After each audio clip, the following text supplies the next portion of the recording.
लाहौर में माँ और बेटी मिलकर माँ बेटी रमजान दस्तरख्वान लगाती है। रोजाना लोगों को फ्री खाना खिलाती है। परदेसी रागीर उनको घरों के खाने नहीं मिलते। मेरे दिल में ये ख्याल आया क्यों ना हम जो है वो खाने का एहतमाम करें। कभी हम चाइनीज़ बिरयानी, कभी हम रोटी सालन भी कर लेते हैं, समोसे वगैरह।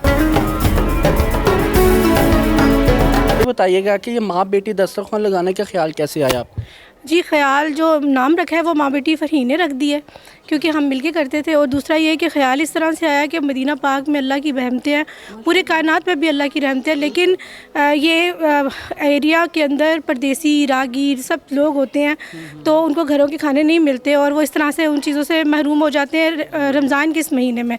तो फिर मेरे दिल में ये ख्याल आया क्यों ना हम जो है वो खाने का एहतमाम करें, क्यों घर से ही शुरू करते हैं। ठीक हो गया। मुझे ये बताइएगा कि जब आपने खाने का एहतमाम किया तो दोनों ने मिलकर किया था या फिर किसी और का भी मतलब कि पार्टिसिपेशन थी? नहीं जी, जब मैंने फ़र्स्ट टाइम बनाया था तो ज़ाहिर है कि घर वाले कहते थे क्या तुम रोड्स पे लगाओगी ये वो, तो मैं और लड़ झगड़ के मैंने 2 किलो चावल बनाए और मैं भाग के सड़क पे खड़ी हो गई कि मैंने तो यहीं पे बांटने हैं। तो फिर जब मेरी इस कोशिश को देख के उसी महीने के अंदर अंदर यानी कि उसी रमज़ान के अंदर अंदर सब ने फिर कहा कि नहीं ये तो नहीं आवाज़ आने वाली। उन्होंने कहा कि मैंने तो खिलाना ही राहगीरों को और सारा जो भी लोग रुकेंगे मैंने बस करवाना है। तो वो फिर माशाल्लाह बढ़ता गया और आज आपके सामने। अच्छा बाजी, मुझे ये बताइएगा कि अक्सर व बेशतर घर वालों की तरफ से रिस्ट्रिक्शंस होती है, मतलब कि हस्बैंड की तरफ से या इन लॉज की तरफ से या फैमिली की तरफ से, तो इन चीज़ों का सामना करना पड़ा आपको? जी, मुझे फैमिलीज़ की तरफ से तो कभी भी नहीं हुआ, ना ही मेरे इन लॉज़ की तरफ से कभी हुआ, ना ही मेरे हस्बैंड ने कभी मना किया। मेरे हस्बैंड ने कहा है, मेरे हस्बैंड ने हमेशा यही बात की है कि जहाँ नेकी मिले ढूंढ के खा लिया करो। तो मुझे बस ज़्यादा सामना जो है ना वो दूसरे लोगों का करना पड़ता है, मतलब जिनको खिला रहे होते हैं उन्हीं का सामना करना पड़ जाता है। वो कैसे?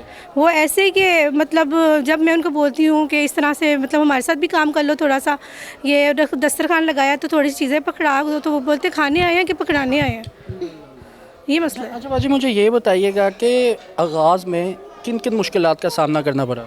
सबसे बड़ी जो मुझे मुश्किल थी, एक औरत होना बहुत बड़ा मुश्किल काम था मेरे लिए, कि सबसे बड़ा यही फेस करना पड़ा कि हर बंदा यही कहता था कि औरत तो किस सड़क पर खड़ी हो गई है। तो मैंने बोला वैसे भी तो आम औरतें सारे बाज़ारों में जाती हैं, सब जगह घूमेंगे, अभी देखें शॉपिंग करने निकल जाएंगी, तो अगर मैं यहाँ मतलब बाहिफाजत खड़ी हूँ, अपने भाइयों के साथ खड़ी हूँ, अब मतलब ज़ाहिर है कि आप सब भाई ही तो हैं, तो मैं महफूज खड़ी हूँ, मुझे तो कोई प्रॉब्लम नहीं। और अल्लाह का दस्तरखान से जाने जब खड़े होंगे तो क्या प्रॉब्लम है। अच्छा बाजी, ये बताइएगा कोई फाउंडेशन बनाई है या फिर सिर्फ दस्तरख्वान लगाया जाता है? नहीं जी, बस हर साल दस्तरखान लगाया जाता है। फाउंडेशंस जितनी भी हैं वो ज़ाहिर है कि हमें ऑन गेस्ट बुलाती हैं हमारी अच्छी काविश की वजह से, और हम लोग फिर उनके लिए भी जाके जो भी वो उनको ज़रूरत होती है या कुछ होता है स्पॉन्सर कर देते हैं।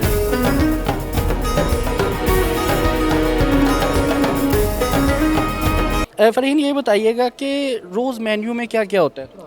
अच्छा, मेन्यू हमारा जो होता है ना वो रोज़ ही चेंज होता है। कभी हम चाइनीज़ बिरयानी, कभी हम कर लेते हैं, रोटी सालन भी कर लेते हैं कभी कभी। और यानी कि अब ज़्यादातर हम लोग ना चावल से रेडी सारे करते हैं, कभी आलू वाले चावल, कभी चिकन वाले, इस तरह से सारा कुछ बनाते हैं। ठीक है, ये मैनेज कौन करता है और कौन कौन आपके साथ हेल्प करता है? अच्छा, मैनेज ये जो खाने का सारा सिस्टम होता है ना, कुछ चीज़ें जो है हमारे साथ कोलैबोरेशन हो जाती हैं, तो बाहर से जो आती हैं समोसे वगैरह कुछ इस तरह से होता है, और कुछ जो होता है ना यानी कि मामा वगैरह हम लोग मिलकर ही करते हैं घर में। कितने लोग आ जाते हैं इफ्तार दस्तरख्वान में? ये पता नहीं होता है, ये तो ना दिन के हिसाब से देखा जाता है कि क्या होता है, कभी 50, कभी 100, कभी कोई जितने मर्जी बढ़ता जाता है दस्तरखान के। ठीक हो गया। अच्छा ये बताइएगा कि ये अखराजात कैसे मैनेज होते हैं? पूरा साल जो है वो अल्हम्दुलिल्लाह बच्चे और मैं पैसे मिलवा के जोड़ते हैं और इन पैसों को बिल्कुल नहीं छेड़ते। फिर जो होता है फिर हमें पता होता है कि हमने क्या करना है, तो इसलिए कभी कोशिश नहीं की कि कंट्रीब्यूशन पे लोग भी आए।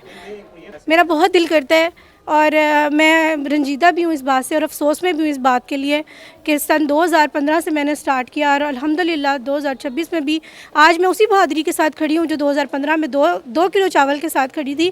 तो लोगों का रुझान पता नहीं क्यों नहीं है। अगर उन्हें ये लगता है कि दूसरे लोग वो चावल खा जाएंगे या घी खा जाएंगे या चीनी खा जाएंगे, तो वो भी तो आपने अल्लाह के नाम पे ही यहाँ पे दस्तरखान से जाना है ना, तो अल्लाह के नाम पे लोग खा जाएंगे। आप ये सोच के बस आप राह खुदा कर दें। इसको आप मज़ीद वसी करना चाहती है लंगर को या दस्तरख्वान को? जी बिल्कुल, मेरी तो बड़ी ख्वाहिश है कि इस तरह के लंगर खाने बहुत हर जगह पे हर रोड पे मैसर हों, सिर्फ रमज़ान में ही नहीं, मतलब हर लम्हा में जो है जिन लोगों के पास ये वसाइल मौजूद नहीं है खाना पीना, या अगर जो भी है उनको राह चलतों को भी मिलता रहे। अच्छा, ये फ़लाई काम में आता है, शुमार होता है, तो मज़ीद अगर फ़लाई काम करने का मौका मिले तो इसको कोई फाउंडेशन या NGO की शक्ल देना चाहेंगी आप? जी, मेरा तो बड़ा दिल करता है कि मैं एक बहुत बड़ी सी एनजीओ बनाऊं और जिसमें मैं हर तरह के काम करूं, लोगों के रिश्ते करवाऊं।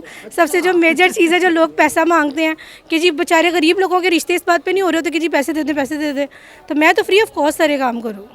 बेहतर हो गया। फ़रहीन, आप कुछ कहना चाहोगे इस हवाले से? मैं यही कहना चाहूँगी कि आपको कभी भी जो है ना कभी भी जो है ना हौसला नहीं तोड़ना चाहिए, हिम्मत रखें और बहुत ज़्यादा दुआएं मिलती हैं और अल्हम्दुलिल्लाह इसी के वसीले से जो है ना हम चलते हैं। और यही है कि ऐसे जो है ना काम करते रहना चाहिए और कभी घबराना नहीं चाहिए आपको।